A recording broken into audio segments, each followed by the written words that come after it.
Hello everyone, welcome back to the Hindu Explainer series. I am Kushagra Goel and very warm greetings from Law Prep Tutorial. So yesterday I did clear some of the doubts, but there were still some of them for general CLAT preparation. So I'm gonna begin with that regard and then come to specific news related doubts. So one doubt a lot of students had that if they are preparing for CLAT for 2022, should they not watch the series? My response to them is why aren't you preparing even now when you have decided जब तुमने ये ठान लिया है कि तुम्हें exam next year देना है then you should start preparing for things right now. If you keep things for later on, you're always going to procrastinate about them. You're always going to think a little later, अभी नहीं, कोई बात नहीं, थोड़ी देर में कर लूंगा. So begin now, because only when you have developed the habit of identifying what is important, assuring yourself, getting yourself into the flow of this, only then this will not be a burden to you when you start doing it regularly. When you develop a habit, you have to start with it now. You can't decide ki I will develop this habit a little later and then it is going to help me. Trust me, if your GK is or you're preparing for your GK right now only, then only by the time it happens, a lot of students in the last 2-3 months of the examination, as for a lot of the viewers, would be focusing only on GK right now. But if, for example, they had been preparing this time period rather than acquiring new knowledge of GK, months before the examination will only go in revising and noting down any latest developments that take place. So therefore you are at an added advantage. So don't give up that advantage by saying ki I will start on it later on. Then another question is, a lot of students had ki their scores in mocks have stalled.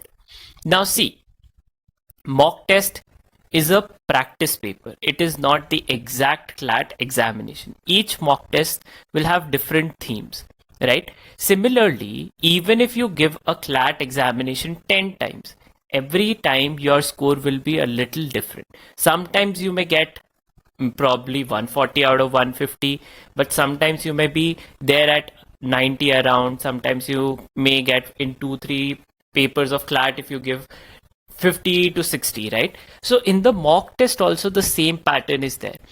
My guidance to all the candidates who have been giving mock test, what you have to assure yourself is, if a topic has come and you have studied it and it comes again, you should have, or there is no excuse for you to get it wrong then.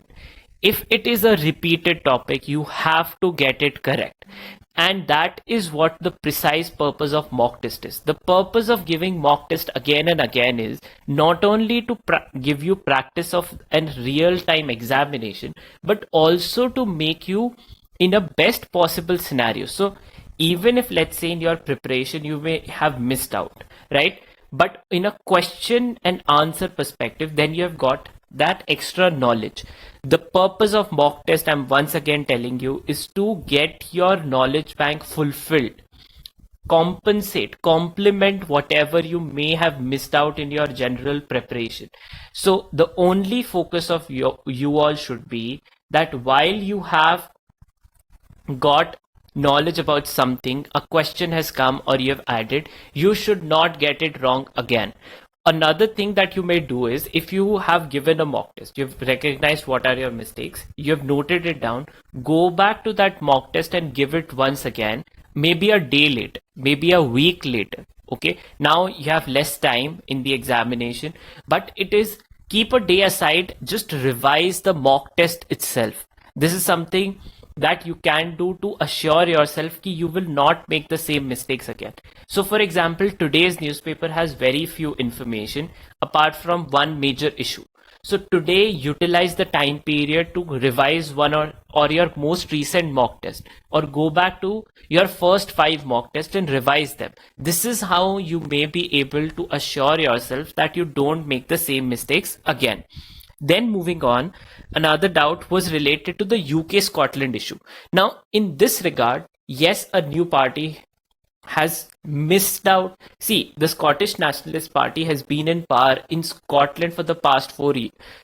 elections. Okay, their call for a referendum and Scotland to get out of United Kingdom has been their consistent demand. Okay, but as of now, no vote has actually taken place.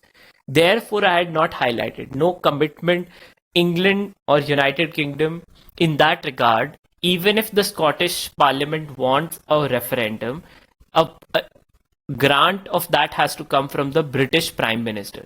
And Boris Johnson has not announced any such things. Some such event is remotely possible right now, and thus this is not an event that may directly be asked or has anything that is of real note for you all to note down. Thus, I had not talked about that news. Okay.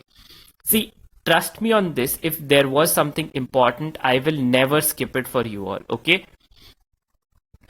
Then moving on, another doubt was related to the trips and specific sections. So in that regard, when I had done the in-depth analysis, I had already made you note down those specific sections of the trip agreement. So make sure that you keep them in mind. All right. And just in case they are asked, you have an idea that this is something you have not missed out. Okay. Then moving on, another question, portfolios of US government. So definitely some of them are important. Why are they important? Precisely because, for example, Anthony Blinken, Austin Lloyd, people who have been directly part of different agreements, Jake Sullivan, all right, so they become important individuals who are expanding or are the decision makers of the US foreign policy. So their portfolios does become important. They are important person in news. That is why when the US administration had been announced, we did an entire in-depth analysis on the entire administration itself. This was something I did in the month of January. So please, if you have not done that, go back and revise that. Okay. Then moving on, another doubt that students also had was regarding IDBI Bank. So IDBI Bank is a public sector bank. Why is it a public sector bank? Because along with Government of India, LIC is the largest shareholder. What is LIC? LIC is a public sector undertaking. Public sector undertaking means the government controls it. So therefore, it is still a public sector bank. But now the government has decided to disinvest it. So if disinvestment is complete, then it will become a private bank. All right. That is why it is still a public sector bank. Then moving on, another doubt was related to vaccine supply. That is something we'll talk about because there is an article related to that. And another question was about the Udan scheme. Now, this is something that requires far more analysis. So I assure you, I'll take it up tomorrow as an in-depth analysis. What is the scheme? Where has it been implemented? And what are the different parts of it? So this is something I'll be taking up tomorrow. Vote of confidence. There is a news about that. So I'll be addressing this doubt there. Okay. And then about Jerusalem, we'll be talking about that. Okay. So on that note, I'll begin with today's newspaper analysis. So the first headline is about suspected bodies of COVID-19 being floating in Ganga. This is something that is showing one that crematoriums are charging high, or people are so scared of touching COVID-19 patients that rather than taking them to crematoriums or burying them, people are just throwing them or discarding them in the river. This, what it does is it also puts all the people who are dependent on the water supply from the river at risk of COVID-19. One of the reasons why, so if you had come across news from Madhya Pradesh, where almost 100% of returnees from Kumbh Mela had tested positive. Probably they may not have even come in contact, directly in contact with the person who was COVID infected, but because someone took a dip in the river and that was infected by COVID-19, it infects the entire water body.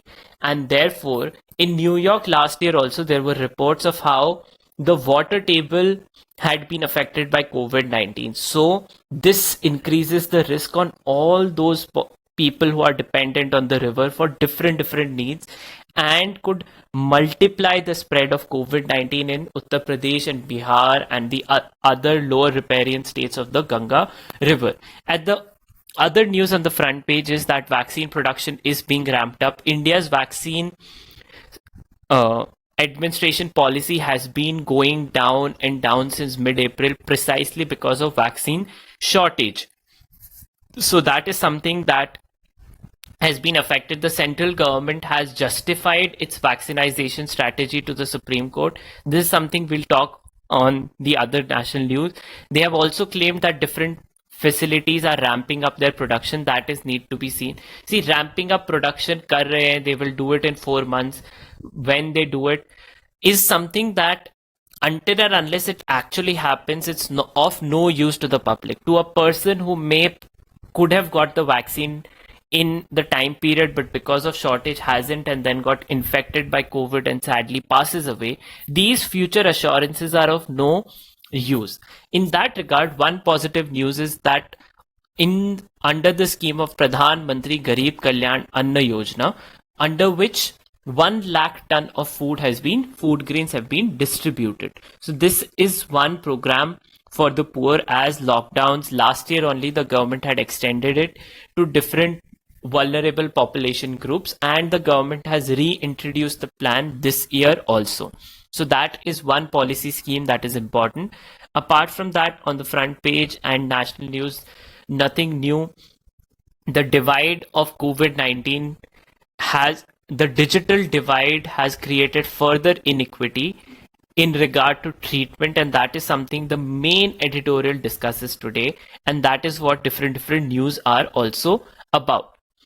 So the main editorial, decoding the inequality in digital world. So we have been coming across news. To book a vaccine slot, you need to go to the CoWIN portal. Now, everyone may not have access to internet. People who have access to slow internet will miss out on the slots. For example, I have personally been trying to get a slot for myself for the past 11 days, but it's just not possible because there are so few slots. It's a Russian roulette situation where you may or may not. This editorial talks about those kinds of problems, that how because of digital and digitization, inequality are rising. So for example, different people who may not have access to internet, who may not have access to a smartphone, who may not have access or even the knowledge of how to access all of this, will miss out completely, right? For example, I have an acquaintance who went 60 kilometers away from the urban area to a rural health center to get his COVID vaccine. Now, the purpose of those rural healthcare centers is to provide vaccines to the rural population and not for people who can access these facilities through the internet, travel there and get their vaccines. So that is precisely one problem that the editorial discusses. The second one it then talks about is how, because a lot of health facility and information is also available online. So facilities, whether beds are available, where to get oxygen, all of these are based on digital infrastructure. Apps are being developed. Now all of this caters only to the people who actually have access. What about the people who don't have access to any of this? So this is the decoding inequality in the digital world. Last year only we had seen how different NGOs had distributed smartphones and tablets to children of poor households who cannot access digital learning, right? Similarly, even to access the YouTube series, you need internet connection, you need a device, then you need access to other resources. In lockdown, getting a pen is also difficult. For example, we have been under a lockdown for over a month and the stationaries are closed. So if someone doesn't have access to digital payments to pay online, they cannot even get access to a pen. So this is what the editorial is, that how automatism and digital technology is creating inequality or increasing inequality. We already know that inequality in India has increased. The rich are getting richer, the poor are getting poorer, middle class, half of the middle class of India has gotten below poverty line because of COVID-19. So that is the main editorial. Then on the left hand side, vaccine skirmishes. The IPR waiver will not bring immediate benefits. The effort must be to share the stockpile. So once again, this is a summary of why the waiver that India and South Africa had proposed at WTO is not the silver bullet. It's not the solution to all our troubles, because even after that you need technology transfer, you need technical expertise, you need the technical know-how, then you need components to manufacture these vaccines, and at the same time you also need resources to ramp up the facility. And thus this editor, it talks about how all of that will not be covered, but even on this basic step there are limitations, because the proposal was made last year. Already almost a year, half a year has gone by, and the steps have not been taken, and at the same time the pandemic has been raging on and on. Then the second editorial by GR Gopinathan is political one, not relevant for us at all. Then on the edge, what is this about? So this is related to the Israel-Palestine dispute. In 1947, when Britain, who was the colonial rulers of the land, or the British Mandate of Palestine. So after First World War, the Ottoman Empire lost. The territories of the Ottoman Empire were divided between the Allied forces. Britain got control over the territory that is now known as, or was then known as, the Britain Palestine, okay, British Mandate of Palestine.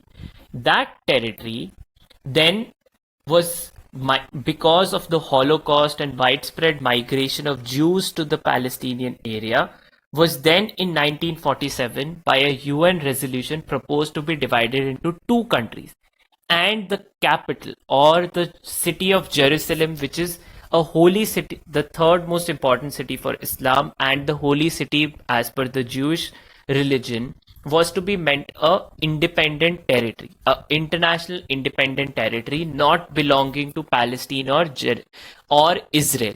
But then war broke out in 1948, the first Arab-Israeli war, and then the Six-Day War. What happened in these two wars was the country that was to be created as an independent state of Palestine has now been under the occupation of Israel. Therefore, and since then, Israel has been moving in Israeli population to settle into areas that were to be Palestine. This has also put pressure. This has reduced the space where they can live. This has pushed them in, the Palestinians, into ghettos. Their democratic rights have been reduced further.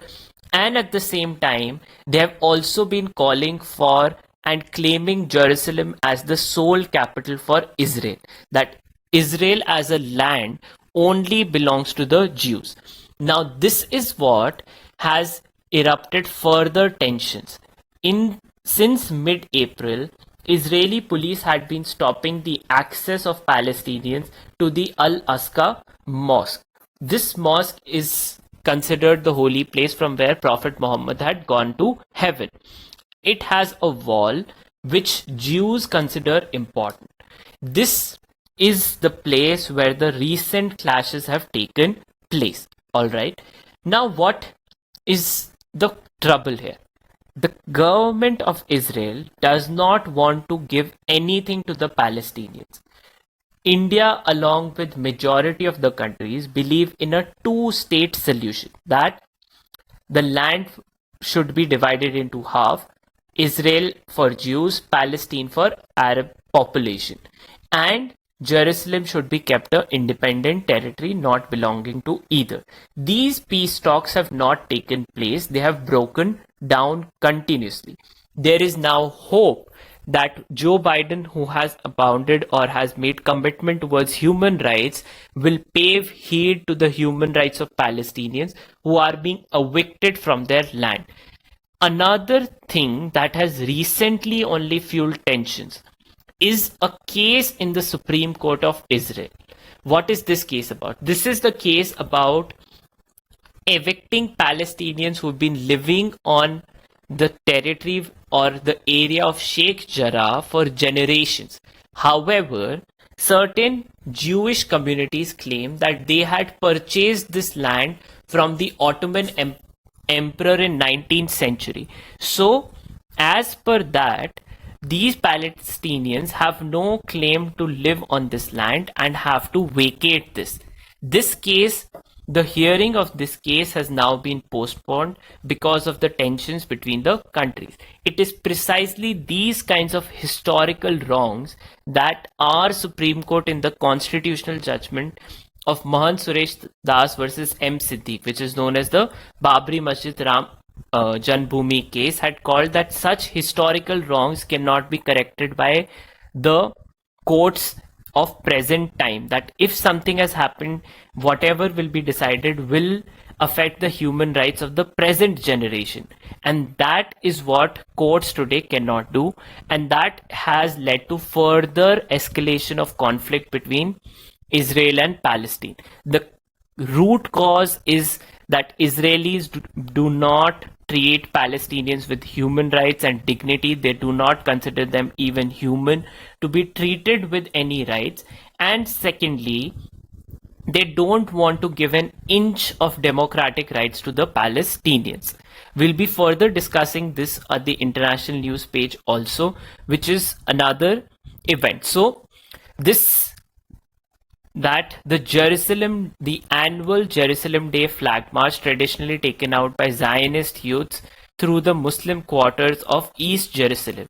This is what we'll be talking about on the international page. Then on the OPED page, National Health Service System, that India should have one like the United Kingdom, which is one uniform national health system for the entire country. This is something that was proposed in India prior to our independence, but something that has not been done. Then the right hand side OPED talks about how vaccination has affected and reduced the scope of infections in the population above the age of 60, specifically in Tamil Nadu, and this I'm sure it will be the trend everywhere, and that is why everyone has been calling for vaccination speed to be increased. Then fixing the vaccine crunch, besides the 2 vaccines in use in India, 3 vaccine candidates look promising. This is talking about 3 other vaccines that might come up in India soon, in 4 to 5 months time. What are these 3 vaccine candidates? One is a DNA vaccine for spike protein by Zydus Cadila.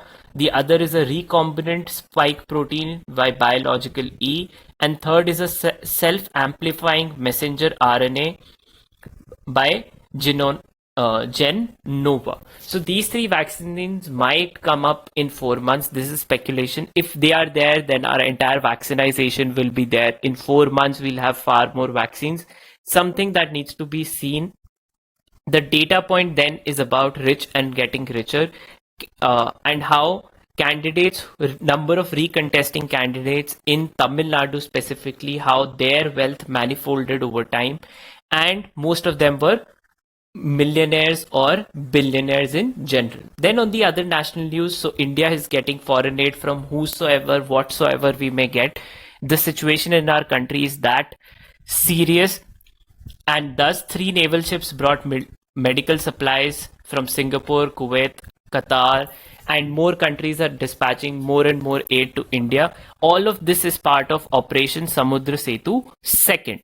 Then the WHO has listed Indian variant, which is the double mutant B1617, as a global concern, that this variant could escape the vaccines that we know. It can have breakthrough infections, and so this is something that is a concern for the entire world. Then moving on, apart from this, on the national news, nothing of real note for us here. So someone had asked in the doubt section that what will happen to India. India had contracts with different countries to supply vaccines, and India has now banned export of vaccines. So what happens now? What happens now is what we have seeing in Bangladesh. So India had promised delivery of Covishield vaccine to different countries. We had exported some of it, but now India is facing dire situation, which the Prime Minister Sheikh Hasina has also identified and has been sending aid to India, right? So in that regard, Bangladesh has now decided that, okay, we can't wait for India to get out of its own trouble. how will India be able to help us when India is asking for aid from us only? So in that regard, Bangladesh has now decided that it will opt for Chinese vaccines. Yesterday only we talked about how the Sinopharm has now been approved by WHO as a vaccine for COVID-19, and Bangladesh has decided that it will now choose that. So as India falters, last year Prime Minister Modi had talked about how we could take advantage of the spread of coronavirus in China. Now the tables have turned because of how we have handled the COVID wave, and the entire world is out of the coronavirus in general while we are suffering. Different countries are now moving in and expanding their sphere of influence. China is a direct competitor of India in terms of vaccines and everything. And they expanding influence in South Asia is something that affects our foreign policy also.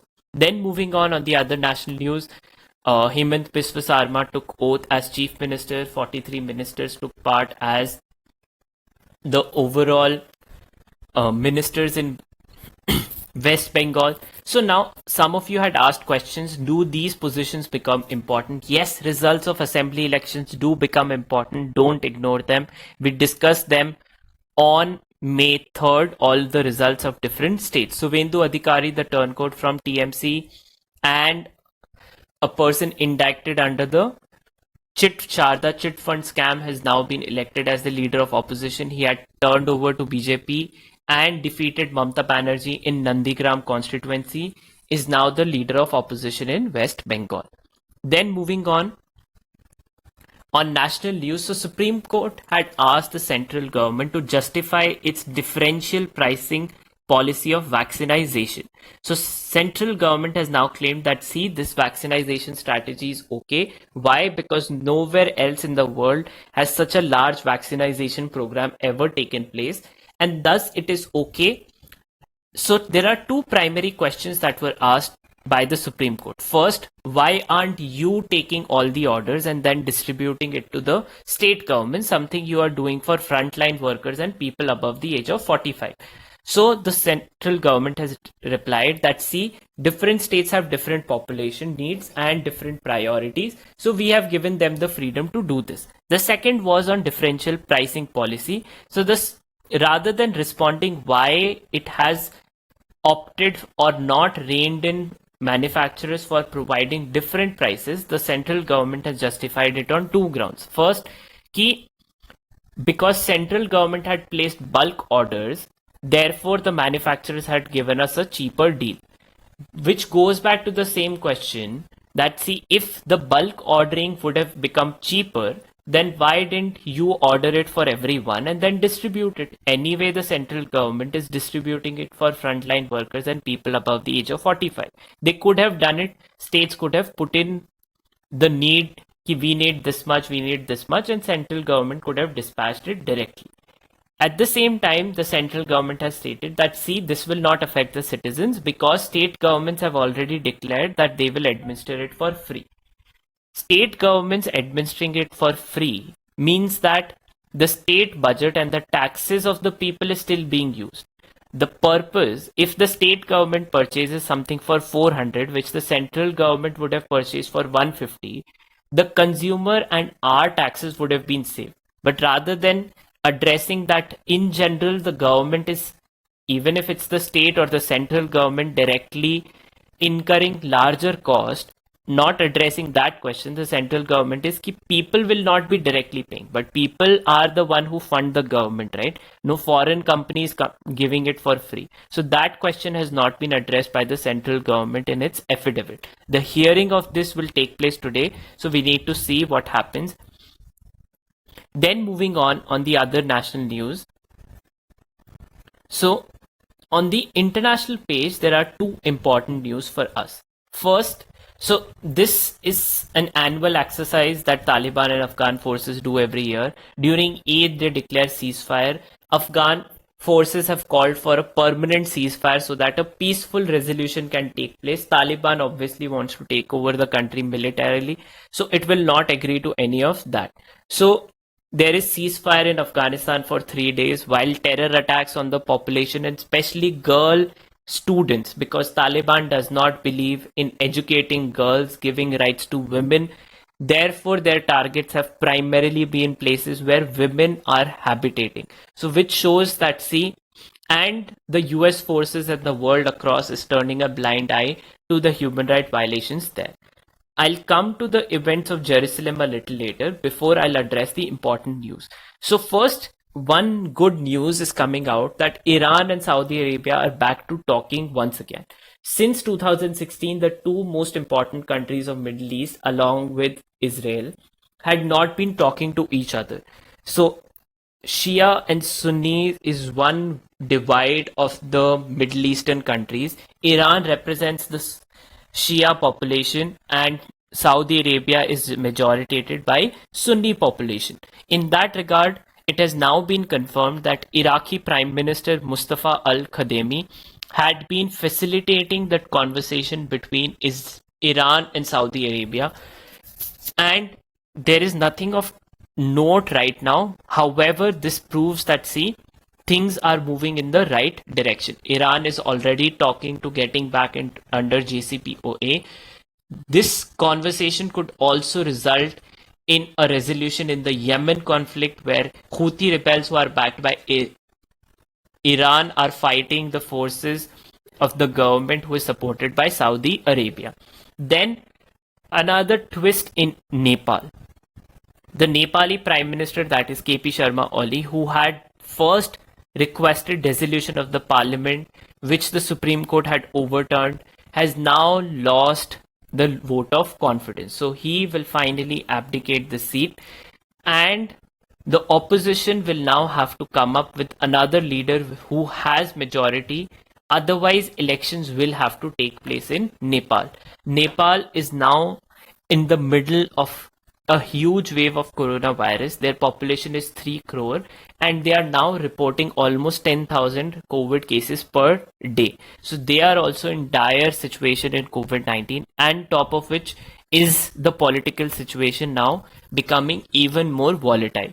So this is the carry forward of that conflict. So all those who had been making notes regarding the Nepal issue, add this there, that now we've, in case the opposition is now not able to come upon a candidate who is backed by majority, fresh elections will have to take place in Nepal.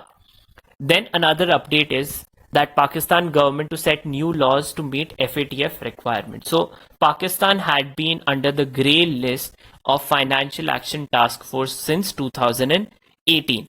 India has called for Pakistan to be blacklisted on FATF, and the FATF itself had been asking Pakistan to comply with the terms it has set out, otherwise it would blacklist. So this is something that needs to be seen.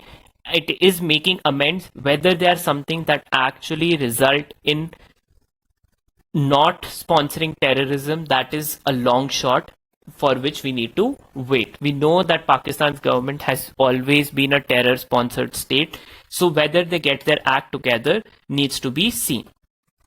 Apart from this, so now going back to the main thing in Jerusalem. So why I have not highlighted this news is because it is just an update of what is happening in Israel. So following up, each year an annual Jerusalem Day march is carried out by ultra-nationalist groups in Israel. Who are the ultra-nationalist? Ultra-nationalist groups are those Israelis who believe that Israel and the city of Jerusalem only belongs to Jews, and Muslims and Arab population should be evicted from the country completely, that no right should be given to them.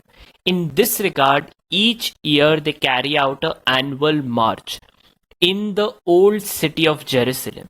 The march is to show a sign of strength that, see, we are here and we will take over the city soon or not. This has resulted in flashpoint and clashes, and the clashes have also taken place around the area of the Al-Aqsa Mosque compound. So this march had to be diverted to different areas because tensions have been rising. So this is what the latest event is in terms of the long conflict over Israel-Palestine. In India, we believe in the principle of coexistence, that each community who had been living in India belongs to India as long as they are committed and believe in the idea of India, which is of peaceful coexistence of all communities, university in diversity. This is something that different population in Israel and Palestine do not believe in, and therefore the violent struggle that has been going on for half a century. On that note, moving to the economics page, nothing of real note. There is real risk that India's growth will go down because of lockdowns and the size of the COVID pandemic wave. At the same time, the OPPI, which is the Organization for Pharmaceutical Producers in India, have also claimed that, see, the WTO waiver is not actually going to boost vaccine production. You need technical know-how, we need technology transfer, and we need more resources to actually ramp that up, something that different editorials have also been saying. On the sporting front, nothing of real note. So, as promised, tomorrow I'll be discussing about one topic which was in the doubt section that was asked by different students, which was about the Udan scheme. So that is something I'll discuss tomorrow. Apart from this, in today's newspaper, the most important news is related to Israel-Palestine. In case you have any doubts about it, feel free to ask. So that is the first most important news. Apart from that, in today's newspaper, updates from Nepal, losing vote of confidence. Vote of confidence is that majority in the house does not believe in you, or the government has lost majority of the house. Then FATF and Iran, Saudi Arabia talks. So those four international related news. On the national front, the most important news is related to the vaccine and the foreign aid that we are getting from different parts of the world, and how the Indian variant of coronavirus has been listed a concern for the world at large. The Indian variant is B1617. All right, so that is something that you need to know. On that note, thank you so much. Take care, everyone. I'll see you all tomorrow.